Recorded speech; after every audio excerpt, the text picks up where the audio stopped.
Alrighty, well, welcome to Backstage with Geoffrey Morrissey. I'm your host, Geoffrey Morrissey. We're at the Brighton Music Hall, and we're joined by Joywave. This is such a pleasure. Thank you all for taking the time. I appreciate it. Of course. Hello.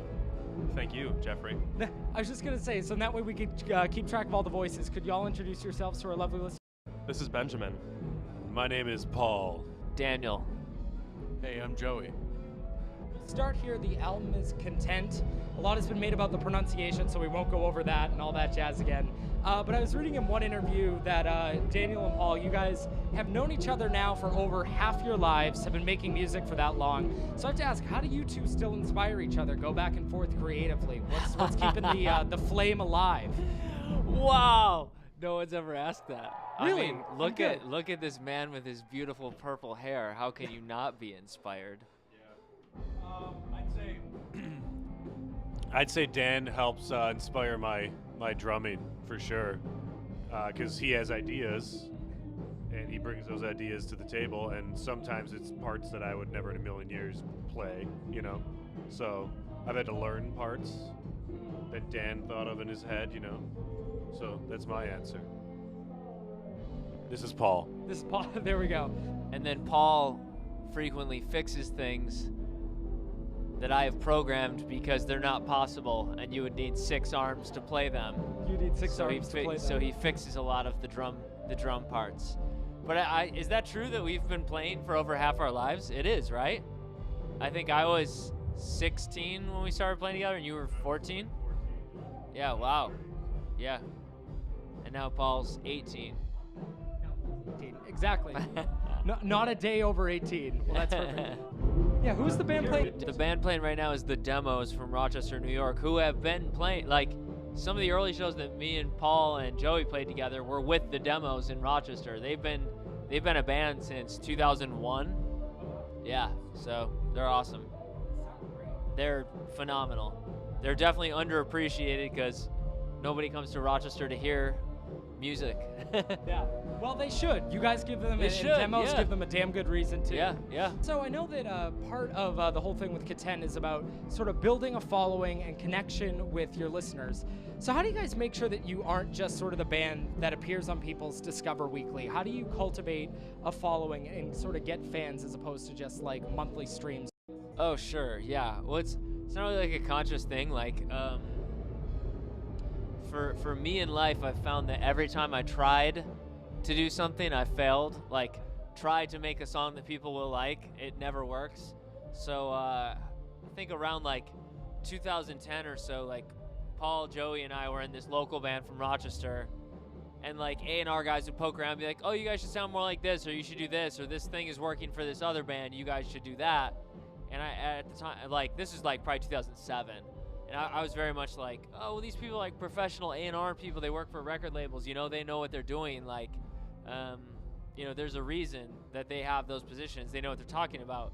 And the truth was, no, they don't.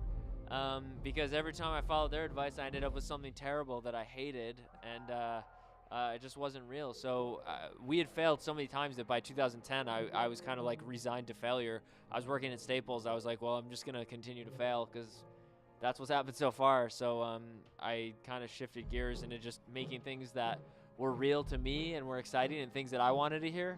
And then things started to kind of build slowly from there. So I think it's just about doing something that's real, that's exciting to you. And if other people connect, great. And if they don't, it doesn't really matter because you're doing what you want to do. No, exactly. And I think that's a big thing. Once people get over fear of failure, everything seems to get better from there. Yeah. And do you remember like maybe like one of the first moments any of y'all as a band where, I don't want to say it didn't feel like a failure, but like that it felt like things were going in the positive direction and wow, we can do this for real?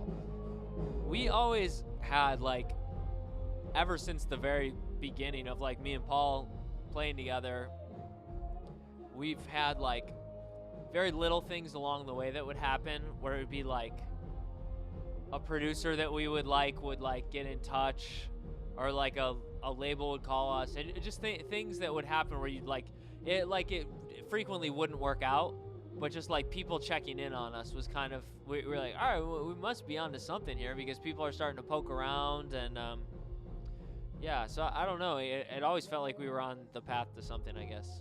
Exactly. And on the path, and you guys are also always on the road. I mean, I remember you were just in Boston in September. It seems like every time I turn around, you guys are touring again, which is great. Did you guys always intend to be a touring band, or did it just sort of happen that way that you guys found yourselves on the road quite a bit? I don't think that's anything that any aspiring musician can wrap their head around until it actually happens. Yeah. You know, like when I was a kid and wanted to do this professionally, it's a dream, you know. Never thought about what it would be like to live out of a suitcase or Yeah. on a moving bus trying to sleep, you know. And I'm forgetting the question. Did you ever like picture yourself touring this much? Did you guys know that like this was going to be the norm? Yes, sorry. Good. So, no is the answer. No, I never expected it. I always wanted it, but you can never expect it until it actually happens. It's not for everyone. I always say I could never do it. That's for sure. Do you guys have any tips or tricks for people who are going to be hitting the road for the first time, adjusting to life? Eat healthy. Don't do fast food. What do you guys think? Explore the city you're in. Yeah. That's a good one. Yeah. Ben goes on morning runs. Yeah, I run every morning and just try to like go outside and do something, like no matter where we are. And yeah, I don't know. It's a good way to start your day instead of just like sitting in the same place or like on your bus or in the green room for the entire day. So yeah. That is true. Were you able to get out today too, or was the weather just? No.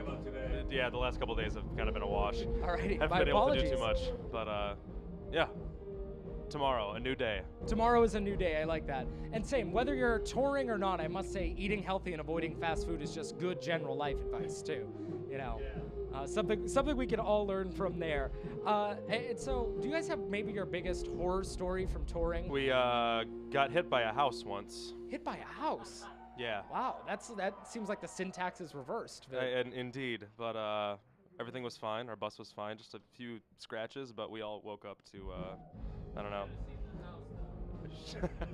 Should have seen that. We were all pretty alarmed, but everything turned out to be fine. It's also just a funny thing to say.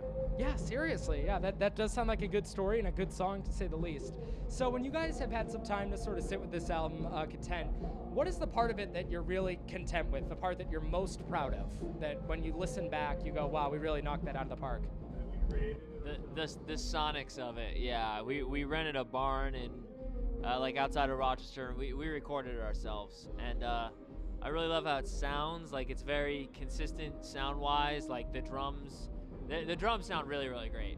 That was like a happy surprise because we didn't record them in a studio. They're done in like a house barn kind of thing. So yeah, when I listen to the record, I'm like definitely proud of the production and engineering. Something to be proud of for sure. And then so if you guys could add a member to Joywave, bring someone out on the bus, the band with you, who are we adding to this to make it a 5-person band? His name is Jeremiah Crespo, and he's the best bass player in Rochester, New York, so we'd add him. Give it some hometown love. I like it. That's a good answer. That's a good answer. Good question, great answer. That's what we like to hear. Now, how about if you guys could cover an album from front to back? What album are you taking and making it Joywave? Dark Side of the Moon. Wow, that was nearly rehearsed. Is this something that we have to look forward to? Like, No, it's just funny. All right, fair. You guys do so many of these interviews as a journalist. I very much appreciate. Some are better than others. So what questions do you wish journalists would ask you more often? What do you wish you had a chance to talk about more in these conversations? I definitely talk about the things that I want to talk about. Yeah, I mean, sometimes, there's certain interviews where they go off the rails, and then we try to guide the conversation to Marilyn Manson's rib removal conspiracy theory. That's fun. Like, you start playing games with yourselves inside of the interview. Yeah. So what questions do I wish they talked about, or do I wish that we got asked? Is irrelevant because I will talk about what I want to talk about one way or another, whether you guide me there or I point a gun to your head and take you there. Which, as maybe as masochistic on my end as it sounds, I appreciate that. I like that a lot. Thank you all for making it fun. I know y'all have a show to play, and so this will be my last question. What have been some of your favorite albums of 2017? Damn. Damn came out this year. Yeah. Came out so long ago. Yeah. April, I think. Right? Damn came out in April. Does that sound right? Damn. The new Kalela record's fucking. Yo, check this out. Name 5 albums that came out in 2017, guys. Content by Joywave. Yeah. That came out this year. Yep. Yeah. See, so now you see what you're dealing with. Now you see what you're up against. Damn came out this year. Harry Styles put out a record this year, right? Yeah, the Harry Styles records is cool. Joywave, can't name 5 albums that came out this year. It's my clickbait. Oh yeah, the Always record is Always a good choice. Yeah. The National, St. Vincent. Those are 2 good ones The too. new Washed Out record is really cool. Washed Out. Yep. Well, y'all have your homework to do. You got some good records. Definitely make it a priority, though, to listen to Content by Joywave. I've been joined by that band today. Guys, thank you so much for the time. I really appreciate it. Thanks for having us.